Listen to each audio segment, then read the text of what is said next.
825, in my opinion, is a continuation of the deregulation that was started back in 2006, when the vast majority of the landlines and what's designated as competitive areas, which was the old AT&T market, were deregulated.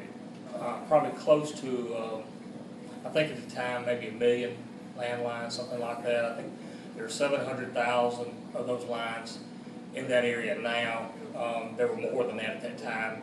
Like all across the country, landline usage has gone down, although they actually have more phones in service now than there were at the time. But there were a small number, at the time probably 40 to 50,000 lines, and it's now just under 30,000 lines that are left in that service area that were not deregulated. And so the primary goal of this legislation was to do that.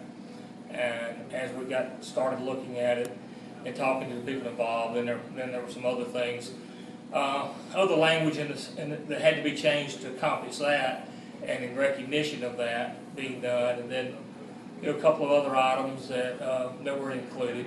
And so that's how the basic legislation started. Have you gotten any pushback? I know Commissioner Benz, Commissioner Presser are a little skeptical about this. What would you say? I've talked with all three of the commissioners about this. Have a meeting scheduled to visit with them again at 4:30 today. Trying to see if I can't alleviate some of their concerns with the bill. Like all pieces of legislation, you start with this piece right here, and normally what you end up with resembles it, but it won't be. I'm not married to all the parts of it and it having to be just like it is. But the general concept we want to go forward with. But I'm open to some change, and I think you'll see some amendments to the bill that I probably will end up proposing after the last week and a half of talking to people involved in it, talking to the other providers that don't necessarily fit in this niche, but try to alleviate their concerns about this bleeding over and maybe affecting them. And the goal was to not to affect any of the people in the small telecoms and that have their little set aside areas, action certificated areas, where they still have a different level of protection than in competitive markets. The bill mentions VoIP video services. No doubt that's where telecom is going, but what about the hardline services that they still offer in AT&T? What about a constituent of yours that maybe all they have is a landline? What's going to happen to them? 99.9% of those people are not regulated today. I mean, over 700,000. If they're in one of the independent companies, this doesn't change that at all.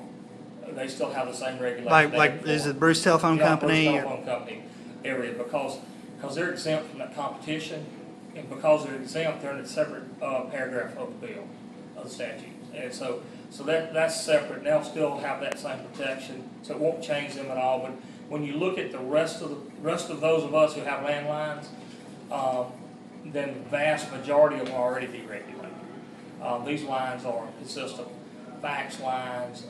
They're lines with absolutely no features on them. Now, some of them are, I'm sure some are owned by individuals. I understand some of them are state telephone numbers. They're things that is just one category that was carved out. And at any point in time, any of these lines added a feature, then they would fall out from the regulation because of when you start bundling services, it being considered competitive. Well, if they're deregulated, or if they're going to be even more deregulated, these landline services, what's to keep AT&T or anyone else from just saying, we're losing money here, let's just cut this down? Well, I mean, the thing is, those 30,000 lines are not isolated in one community. They're not all out in the country. They're not all at the end of the line. These are, I mean, they're mixed in with their other 700,000 landline customers, and I guess at some point in time, technology may just completely, we may all walk away from the landline business, but they're going to be maintaining those lines at the same time they're maintaining the rest of their system. It's not like they're having to dedicate employees just for these few lines that we're talking about. So I don't anticipate, that being an issue. You said you're meeting with the commission this afternoon. Will this go to committee tomorrow, this bill? It's my intention for it to go tomorrow because we've got a deadline next Tuesday.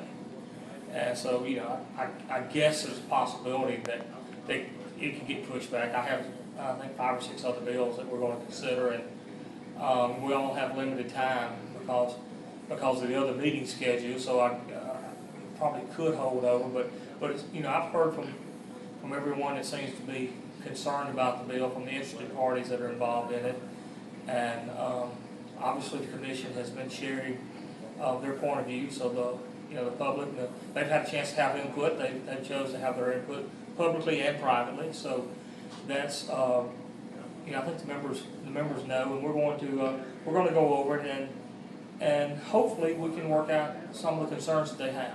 You said there's stuff in here maybe that you're not married to. Anything specific? I mean, like we're considering the customer complaint language that's currently in the statute. If that's the issue, and the commission has indicated to me that that's their real concern.